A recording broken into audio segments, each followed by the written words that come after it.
தினமும் 10 மணி நேரம் என 70 மணி நேர திருவிழா. 50,000 பள்ளி மாணவர்கள், 30,000 கல்லூரி மாணவர்கள், 20,000 பொதுமக்கள் என லட்சத்திற்கும் மேற்பட்டோர் வந்து சென்ற தமிழகத்தின் முதல் முறையாக 7 நாள் அறிவியல் திருவிழாவின் நிறைவு விழா இது. 50 NCC தன்னார்வலர்கள், 45 NSS தன்னார்வலர்கள், 110 ஆசிரியர்கள், 30 அரசு ஊழியர்கள் என கரம் கோர்த்தவர்களுடன் அமைப்பு குழுவினரின் அயராத 6 மாத உழைப்பின் நிறைவு நாள் இது. பெரும் ஆளுமைகள் தொடங்கி வைத்து இஸ்ரோவின் C சந்திரசேகரன் முதல் L அசோக்குமார் வரை மொத்தம் 20 ஆளுமைகளின் நேரடி உரைகளும் நாசா விஞ்ஞானியின் உரை உட்பட 2 இணையவழி தொழில்நுட்ப உரைகளும் சிந்தைக்கு மட்டுமல்ல செயலிலும் ஊக்கமளித்தன.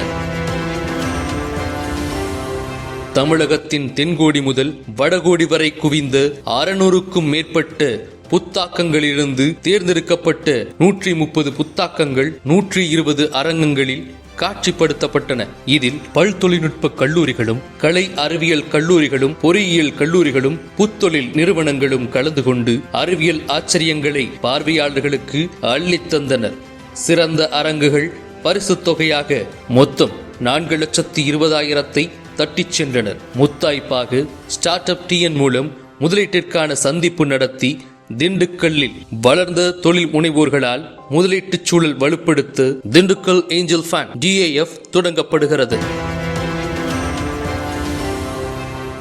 1600 பள்ளி மாணவ அறிவியல் கண்காட்சி படைப்புகளிலிருந்து தேர்ந்தெடுக்கப்பட்ட 240 படைப்புகளை ஒவ்வொரு நாளும் 40 அரங்கங்களில் மாணவர்கள் காட்சிப்படுத்தி தினந்தோறும் நடுவர்களால் தேர்ந்தெடுக்கப்பட்டு பரிசுகளை பெற்றனர். இறுதி நாளான இன்று மாபெரும் போட்டியின் வெற்றியாளர்கள் பரிசுகளை வென்றனர். LMES சிட்டியின் பிக் பேங் செயல்முறைகள், கோளரங்கம், ட்ரோன் அணிவகுப்பு, கொடைக்கானல் சூரிய ஆய்வகத்தின் தொலைநோக்கி, செயற்கைக்கோள் சுரங்கமான இஸ்ரோவின் பேருந்து மற்றும் பல காட்சி அனுபவங்களுடன் குழந்தைகள் முதல் பெரியவர்கள் வரை 7 நாள் கொண்டாட்டமாக இந்த அறிவியல் திருவிழா சீரும் சிறப்புமாக நடைபெற்றது. செல்ஃபி தளங்களில் ஒலித்த சிரிப்பொலிகளும், புதிர் போட்டிகளில் எழுந்த குதூகலமும், தொலைநோக்கியை காணவிருந்த நீண்ட வரிசையுமே இதற்கான சாட்சி.